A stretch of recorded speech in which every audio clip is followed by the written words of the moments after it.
আসসালামু আলাইকুম। আপনারা শুনছেন গ্রাম বাংলার ছায়ার দুনিয়া। বাংলার ভূত, বাংলার ভয়, উল্টোপাল্টা গল্প নয়। আজ আপনারা শুনবেন লেখক হেমেন্দ্র কুমার রায়ের লেখা একটা খুবই সুন্দর গ্রাম বাংলা ভূতের গল্প, ভূত পেতনির কথা। তো চলুন গল্পটা শুরু। তোমাদের কাছে আমি কাল্পনিক ভূতের গল্প বলেছি অনেক, কিন্তু সত্যি সত্যি ভূতের অস্তিত্ব আছে কিনা এ নিয়ে তর্কের অন্ত নেই। এসব নিয়ে দরকার নেই আমাদের মাথা ঘামিয়ে। কারুকেই আমি ভূত বিশ্বাস করতে বলি না, অন্তত ভূত মানলেও ভূতকে ভয় করবার কোনো দরকার আছে বলে মনে হয় না। কিন্তু ভূতও মানি আর না মানি, মাঝে মাঝে এমন কতকগুলো আশ্চর্য ঘটনা ঘটতে দেখা যায় যাদের কোনো মানে হয় না। সেগুলো ভূতের কীর্তি না হতে পারে, কিন্তু তাদের মূলে নিশ্চয়ই কোনো অপার্থিব শক্তি কাজ করে। প্রায় বছর 20 আগে কলকাতায় জয়মিত্র স্ট্রিটের একটি বাড়িতে অদ্ভুত সব ঘটনা ঘটতে আরম্ভ করে। কোথাও কিছু নেই, বন্ধ ঘরের মধ্যে হঠাৎ একরাশ ইট বা রাবিশ বৃষ্টি হল। চোখের সামনে ঘটি, বাটি ও থালা মাটি থেকে উঠে শূন্যে উড়তে লাগল পাখির মতো, তারপর ঝনঝন করে আবার মাটির উপরে পড়ে ভেঙে চুরে গেল। থানায় খবর দেওয়া হল। পুলিশ বাহিনী এসে বাড়ি ঘেরাও করে সতর্ক পাহারা দিতে লাগল, তবু ওইসব উপদ্রব বন্ধ হল না। অথচ তার কিছুকাল পরে পুলিশ যখন হতাশ হয়ে হাল ছেড়ে সরে পড়েছে, তখন সমস্ত উৎপাত আপনা আপনি আবার থেমে গেল। ওই উপদ্রবের কাহিনী সংবাদপত্রেও প্রচারিত হয়েছিল এবং দলে দলে লোক ঘটনাস্থলে গিয়ে স্বচক্ষে সমস্ত দর্শন করেছিল। আমাদের নিজেদের ভিতরে দুইবার দুটি বিচিত্র ঘটনা ঘটে। অনেক দিন আগে আমরা রাওয়ালপিন্ডিতে গিয়ে 1 বৎসর বাস করেছিলুম। পরিবারের মধ্যে বাবা, মা, আমি আর 2 বোন। টেয়াফিসলেন নামক রাস্তায় যে বাড়িখানা আমরা ভাড়া নিয়েছিলুম সেখানা এখনো বর্তমান আছে কিনা জানি না, কিন্তু তখন সে বাড়িতে সহজে কেউ থাকতে চাইত না। আমরা ভাড়া নেবার পরেই পাড়ায় লোকের মুখে খবর পাওয়া গেল, এ বাড়িতে নাকি অনেক রকম ভয় আছে। এর মধ্যে একজন পাঠান নিহত হয়েছে এবং আর একজন পাঠান করেছে আত্মহত্যা। তারপর থেকে এখানে আর কেউ বাস করতে পারে না। বাবা কিন্তু ওসব কথা গ্রাহ্যের মধ্যে আনলেন না। আমার বয়স তখন অল্প। সব কথা ভালো করে মনে হয় না, তবে কোনো ঘটনা এখনো ভুলিনি। এক রাত্রে মায়ের ডাকাডাকিতে আমাদের ঘুম ভেঙে গেল। বাবা বিছানার উপরে উঠে বসে বললেন, ব্যাপার কি? মা বললেন, দেখবে এস। আমাদের শোবার ঘরের সামনেই ছিল একটা দালান, তারপর উঠান এবং উঠানের 3 দিকে কয়েকখানা ঘর। বাবা ও মা ঘর থেকে বেরিয়ে গেলেন, আমিও গেলুম তাদের পিছনে পিছনে। দালান থেকে বেরিয়েই অবাক হয়ে দেখলুম উঠানের উপরে মাটি থেকে প্রায় 4 হাত উঁচুতে জ্বলছে আশ্চর্য একটা আলো। দেখলেই বুঝতে বিলম্ব হয় না যে প্রদীপ, বাতি, লণ্ঠন বা মশাল থেকে সে আলোর উৎপত্তি নয়। নীলাভ আলো, আকার ক্রিকেট বলের মতন।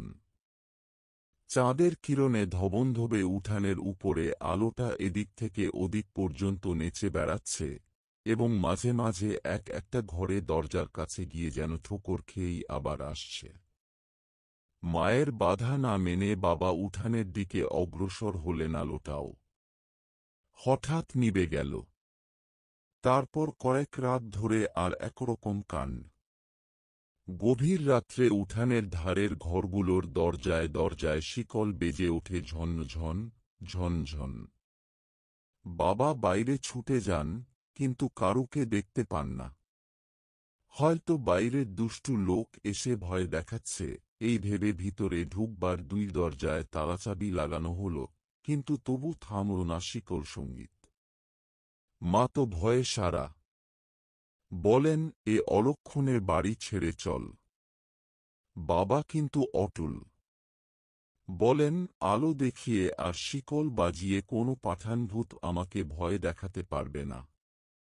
পাঠানভূতেরা শেষট।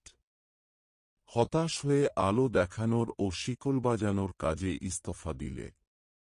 দ্বিতীয় ঘটনাটি গুরুতর এবং ঘটনাস্থল হচ্ছে কলকাতা। আমাদের পৈতৃক বসতবাড়ি ছিল পাথুরিয়াঘাটায়। 3 মহলা বাড়ি, তারপরে একটা হাত দেড়েক চোরাখানা, তারপরে আমাদের দূর সম্পর্কীয় আত্মীয়দের 3.5 বাড়ি। শেষোক্ত 3খানা বাড়ির মধ্যে একখানা ছিল খালি ভৌতিক বাড়ি বলে তার ভিতরে কেউ বাস করতে পারত না। ছেলেবেলা থেকেই আমি ভূতকে ভয় করি না, যদিও ভূতের গল্প শুনতে বা পড়তে খুব ভালোবাসি। মনে আছে, বালক বয়সে একদিন কৌতূহলী হয়ে ছাদ থেকে পাঁচিল বেয়ে সেই হানাবাড়িতে নেমেছিলুম ভূতকে বধ করবার জন্যে। আমার হাতে একখানি কাটারি। দোতলা ও একতলার প্রত্যেক ঘরে ঢুকে দেখলুম খালি 2 ইঞ্চি পুরু ধুলো, এবং ধুলোর উপরে নানা আকারের পদচিহ্ন। একটা ঘরে রয়েছে ধুলো ভরা তৈলহীন প্রদীপের ভিতরে আধপোড়া সলিতা, এবং আরেকটা ঘরের মেঝের উপরে পড়ে রয়েছে একটা কঙ্কাল। তোমরা চমকে উঠো না, কারণ সেটা হচ্ছে বিড়ালের কঙ্কাল। ভূত দেখাও দিলে না, কোনোরকম শব্দটব্দ করবার বা কথা কইবার চেষ্টা করলে না। বোধহয় আমার হাতে কাটারি দেখে ভয় পেয়েছিল। অথচ এই বাড়িরই ছাদের উপরে ঘটেছিল একটি রোমাঞ্চকর ঘটনা। তখন আমার বয়স 10 বৎসরের বেশি নয়। আমার বাবার একটি অভ্যাস ছিল, খানিকক্ষণ চেষ্টার পর বাবার রাত্রে তিনি খোলা ছাদের উপরে শয়ন করতেন, এবং পরেও বাবার মুখে একাধিকবার যে কাহিনী গোলমালে আমার ঘুম ভেঙে গেল। ছাদের উপরে উঠে ঘুমোবার আগে বাবার অচেতন দেহ বহন করে তেতলার সিঁড়ি দিয়ে নিচে নেমে আসছেন। 2-3 দিন পায়চারি করতে করতে বাবা দেখতে পেলেন, খানার ওপাশে হানাবাড়ির ছাদের উপরে দাঁড়িয়ে আছে এক শ্বেতবসনা নারী মূর্তি। ওদিকের পাশাপাশি 3 বাড়ির একটা ছাদে উঠলেই অন্য 2টো ছাদের উপরে অনায়াসে যাওয়া যেত। হানাবাড়ির ও তার পাশের বাড়ির ছাদে উঠবার সিঁড়ি ছিল না। বাকি যে বাড়ির সিঁড়ি ছিল তার মধ্যে বাস করতেন রানাগিন্নি নামে এক বিধবা নারী ও তুলসীর মা নামে এক মহিলা। ছাদের উপরে প্রথম 2-3 দিন নারীমূর্তি দেখে বাবা ভেবেছিলেন, গ্রীষ্মাধিক্যের জন্যে নিশ্চয়ই রানাগিন্নি বা তুলসীর মা ছাদের উপরে উঠে বেরিয়ে বেড়াচ্ছেন। ঘটনার দিন বাবা অনেক রাতে থিয়েটার দেখে বাড়ি ফিরেছিলেন। আহারাদি সেরে তিনি যখন ছাদের উপরে শয়ন করতে যান তখন প্রায় 3টে। নিঝুম রাতে বৈশাখী জ্যোৎস্নায় চারিদিক সমুজ্জ্বল। বাবা সেদিনও স্পষ্ট দেখতে পেলেন, একটি নারী মূর্তি হানাবাড়ির ছাদ থেকে মাঝের বাড়ির ছাদের উপরে এসে দাঁড়াল। আজ বাবার মনে কেমন সন্দেহ হল। ওই হানাবাড়িকে পাড়ার সকলেই ভয় করে। ও বাড়ি কেউ ভাড়া পর্যন্ত নেয় না। এই শেষ রাতে ওর ছাদের উপরে পাড়ার মেয়ের নিয়মিত আবির্ভাব দেখে তিনি বিস্মিত হলেন। দূর থেকে বাবা চেঁচিয়ে জিজ্ঞাসা করলেন, ওখানে কে তুমি দাঁড়িয়ে আছ? কোন সাড়া নেই। বাবা এগুতে এগুতে আবার জিজ্ঞাসা করলেন, তুমি রাঙাগিন্নি নাকি তুলসীর মা? মূর্তি উত্তর দিলে না।